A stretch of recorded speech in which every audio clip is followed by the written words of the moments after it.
Yeah. You know what? Fatigue is not a white thing. Go talk to black cops. America has officially had enough this year. 2026 is the year we went, all right, that's it.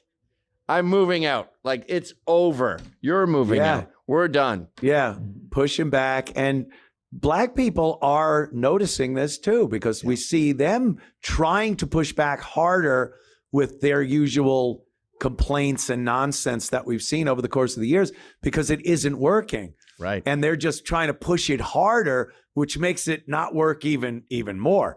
And you're seeing a lot of white people who aren't afraid to go on social media, and they're not yelling the N-word. Some are. It's pretty entertaining.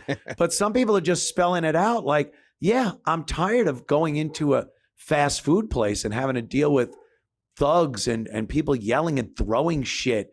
This isn't how we're supposed to live in a civil society. And they're not afraid to say it and put their face to it, which is I saw some girl, unique. A very pretty girl. She was like 22, and I think it was at a Carmelo Anthony thing, and she was just like, "Oh my God, these are just been out right now. It's crazy. Yeah. She's too pretty. If she's saying racist things and she's pretty, racism is pretty. Sorry, I've seen some very attractive girls speaking about racial issues, and it's very surprising. You start watching and you expect this liberal take on something, but you could kind of tell because they are very pretty and they're not the nose ring and all that shit. And then when they start saying, like, black people have to realize that it's been enough. We're sick of it. We're fatigued. And you're like, oh, I start looking, diamond rings. Where can I buy a diamond ring for this keeper? Who's that guy? We had him on the show. He's on the network right now. Mark Lamont Hill. That's it.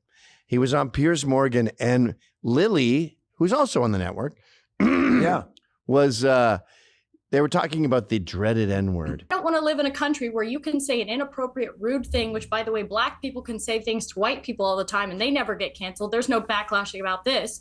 I want to live in a country where people are allowed to say what they want unashamedly, and you will go not on then, have say it. Say the will not have go on, say the N-word. Go on. No. I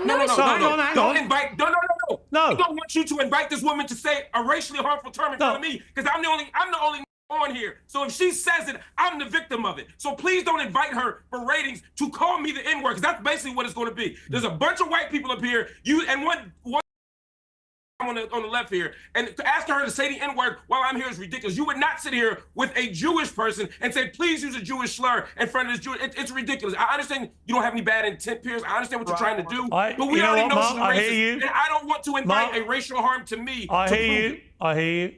And what it really was is, it's like the Wizard of Oz, like going back behind the curtain. Right. And Mark Lamont Hill was like, don't stop. Don't go behind the curtain.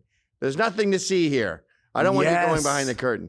Because they all realize that magical word is now just a stupid word. What happened? She said it, and then sand through your fingers. World didn't come crashing down. And now another person might look at her saying it and go, hey, let me say it. And now it's out of control. I mean, say you said Kevin Hart is so small he should be from a bonsai tree. 5 years ago, you're fired. You'll never work in this town again. Done. Now it's the Kevin Hart roast. And did you notice that the black community, especially like old Gen X, young boomer black community, they would not let it go.